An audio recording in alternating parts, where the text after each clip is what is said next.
Can you believe it? We're on the other side of the half of the 5th month. Things are moving along really nicely. But there are days when you may have to refocus a little bit. In other words, whatever you're doing is working, but it's not working to the extent that you would like it to work. And so this is, we're going to look at a passage from our new book. I wish it turned it around, but it's called Life Lessons for Your Success. And it's on Amazon, Dr. Herbert Harris, Life Lessons for Your Success. And the chapter in the book on how to refocus your life, how to refocus your life, is a critical chapter because as we move through our lives, stuff happens. Things happen. Situations, circumstances change. And so when things change, when you're not getting the results that you would like to get in your life, what do? Do you keep doing the same thing over and over? Einstein said insanity is doing the same things over and over and expecting a different result. Well, obviously you're not crazy. So if things are not going the way you want them to go right now, it's time to make a change. It's time to shift. It's time to pivot. So this chapter, how to refocus your life, I want to hit some points out of it. And there are 8 steps. We're just going to cover certain ones this morning. But one is to conduct a reality check. If you are not happy with your performance right now, if things are not going the way you want them to go in your life right now, stop. It's like if you're in a hole, stop digging. Stop and look at where you are in terms of your thinking, in terms of your emotions, in terms of your habits, in terms of your relationships. See, one of the things we know is this, that as we live our lives, when stuff happens that does not please us, it's not permanent. No matter how dark the night, the sun always rises. On the other hand, no matter how bright the sun, night always comes. So there's a yin-yang aspect of life. Things happen. Things that you don't want to happen, happen. But everything is for a purpose. And so if you are not happy about where you are right now, look at it as an opportunity for growth. And the process to take advantage of that opportunity for growth is one in which you follow the steps to refocus, because whatever you focus on grows. So that reality check is to look at where you are right now. Are you happy with your progress? Do you like what's happening in your life right now? If not, why not? What should you stop doing? What should you start doing? Who should you get out of your life? What habits do you need to change? But to do that reality check, looking at the good and the bad, don't discount your successes, but don't excuse away your disappointments. So that reality check is critical.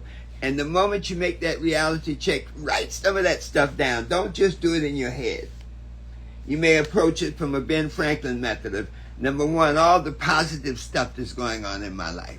Well, I got my house, my car, the family's healthy, I have a job, okay? The income is coming in. It needs to be more, but if I continue doing what I'm doing, my life is not exactly where I want it to be, but I'm not miserable, so it's tolerable, okay? But that's called mediocrity. You don't want that. But at least acknowledge that you've done a good job. And then the other side now is, what do you need to work on? What do you need to fix? So that reality check should acknowledge your victories, but also get an understanding of your lessons. Because obviously, if you're not happy at this moment, then something caused that situation. It may be external, it may be internal, it may be relational, but to recognize it. So, reality check. Number 2, take responsibility. We're on page 19 and 20 of Life Lessons for Your Success. And go on Amazon and pick it up. It's a great book. when you take responsibility, that's a power tool, a power move. If you don't take responsibility, you can't fix it. So if you look at your situation and blame other people, blame your system, blame your race, blame whatever you attribute the reason for your present situation, if it's not you, you can't fix it. You can't change it. So by taking responsibility for what is, you say, look, whatever this is, I created it through my thoughts, through my emotions, through my habits, through my relationships. So now, once you've done that reality check and taken responsibility for what it is, that next key is this. Do you need to change it?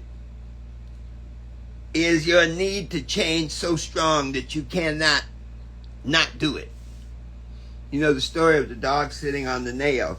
A stranger was walking along and there was a dog sitting on the porch, a very large dog, a Great Dane, matter of fact. And there was an old man sitting in the rocking chair, and the dog is just sitting there whimpering and making this kind of motion like he's in pain. So the traveler says, well, what's wrong with the dog? He said, dog's in pain. So why is the dog in pain? He's sitting on a nail. Wow. So why doesn't the dog get off the nail? He said, because it doesn't hurt badly enough. And so when you made your reality check and when you've taken responsibility for what is, then a part of that is, are you that unhappy about your present condition that failure is not an option? Are you that unhappy about your present condition that you have got to change it? And so that means you got to be proactive. If you don't change it yourself, if you don't take positive, effective steps to change your condition, guess what? It will remain the same. So once you're very clear about, hey, look, I got to take steps to change this, you open up your mindset to the process of change. You know, the scripture says, seek and you shall find, knock and it shall be opened, ask and it shall be answered. So the superconscious mind, the mind, that part of your being that manifests in your life experience, responds to demand, responds to questions. So when you are able now to say, hey, I demand change. I want to be happy. I need to make more money.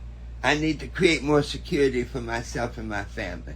Whatever those things are that are absolute must-haves, that when you focus on those things, whatever you focus on grows. So this creates that harmonic relationship between your desires and the things you desire.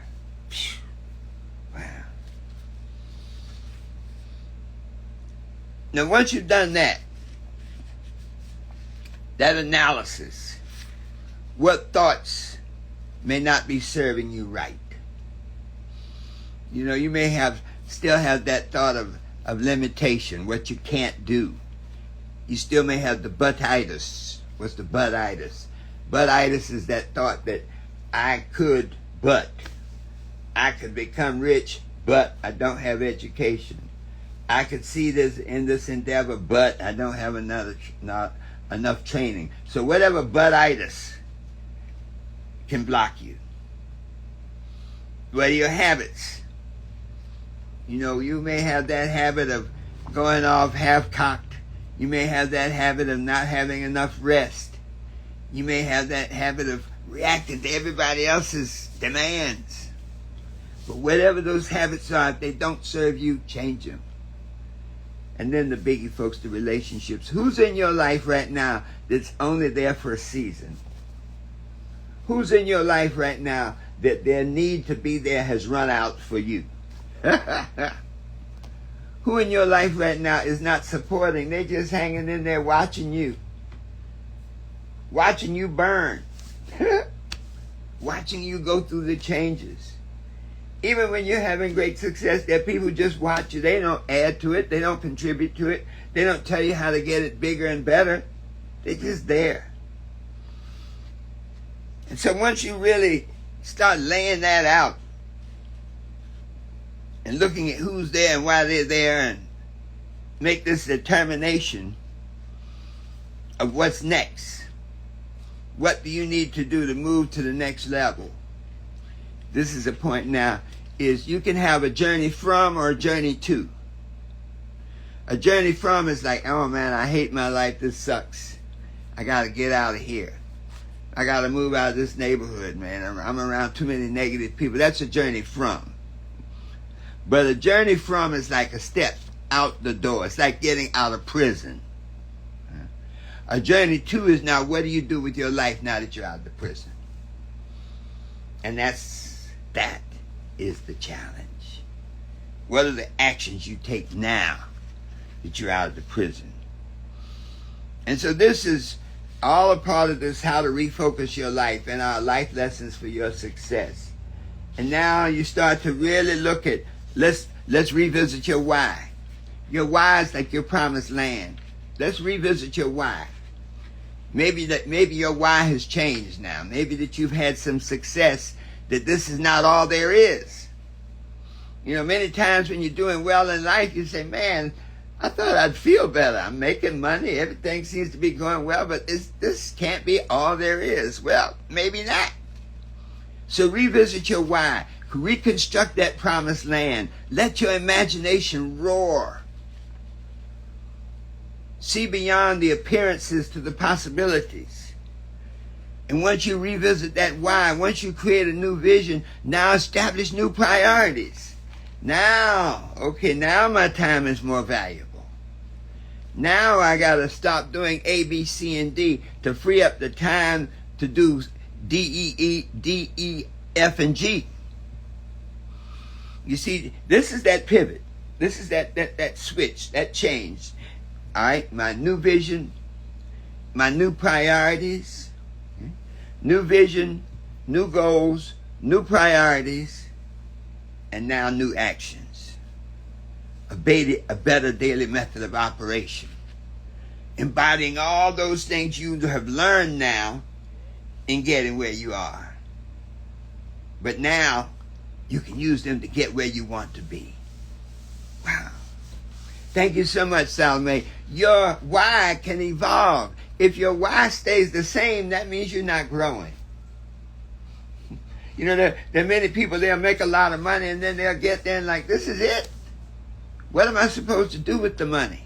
You know, it's definitely not bringing me happiness. I've been on enough cruises. I've traveled everywhere. I bought the cars and still I'm not happy. Well, it's because each level of growth gives you new possibilities. So now once you've done all this, the critical point, this is that last step to take action. When you've embodied all of that, when you've revisited your why and your imagination and set that new vision. Woo! Thank you, Sade. Yes, yes. When you set that new vision, now you see beyond the horizon to the possibilities. You're like, whoa, I can't wait. I can't wait to get there. And then you start that action and you establish a new daily method of operation. Get a coach. Get a partner. Get an accountability person.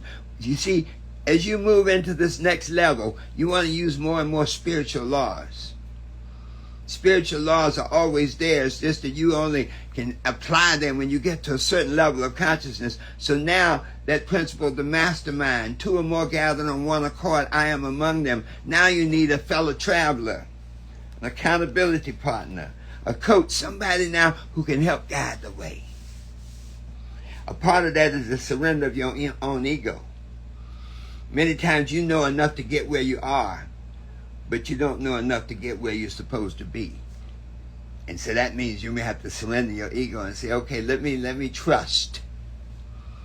You know that scripture that says, be still and know. That when you get to that point where you're not clear anymore, to be still and know that I am God. To be still and know that you have a purpose. Be still and know that if you just keep the faith and keep moving and keep going and growing, nothing is impossible. The process will take you. The momentum will take you along. And once you get momentum in your life, you've seen it where you look at stars people who are like, my goodness, you got a new book, you got a new movie, you got a new album, everything is working for you. Well, everything can work for you. Because once you create momentum, woo, hey, it's done. So that's the message for today, folks. Do that reality check. Okay? Take responsibility for the life you desire. Revisit your why. So now to create a new vision. Now set some new goals based on that new vision. Lay out that action plan now where you change your thoughts, your emotions, your habits, and your relationships. And then get busy. Get busy. As Sade said, let's go. And that's when you gotta, how when the team is all excited and they're trying to win and everybody gets there and they go, yeah, go team, go. Well, this is you're a team of one right now. So get up in that mirror and say, go me. Let's do it, me. It's on, me. Hey, folks, I also recommend go to Amazon, Life Lessons for Your Success, Dr. Herbert Harris, and get a copy of this book. We deal with 3 key blocks, 3 things that slow you down: procrastination, self-doubt, and lack of focus. Whew. You put those 3 things in your bullet, in your pouch, and overcome that self-doubt, overcome procrastination, and then refocus your life. Ooh, nothing is impossible. This has been Dr. Herbert Harris. Thank you so much for being with us. Those on Instagram, be sure to go to our profile. As a matter of fact, you can see a link to go straight to buy the copy of Life Lessons for Your Success. Click on that link and it'll take you right to the Amazon page.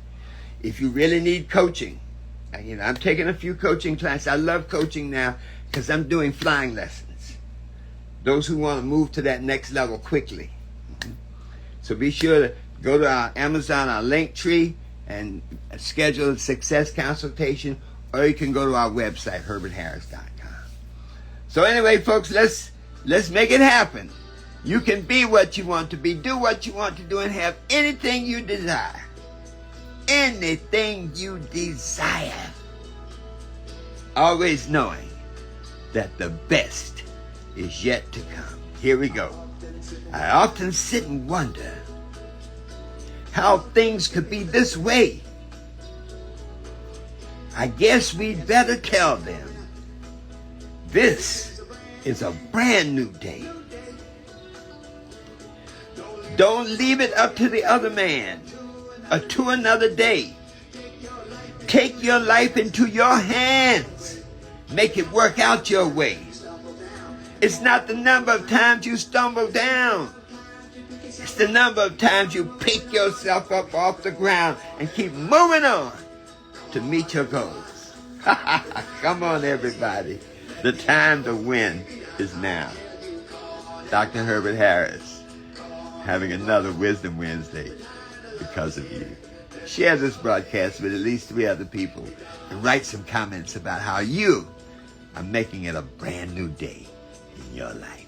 Be sure to get a copy of Life Lessons for Your Success.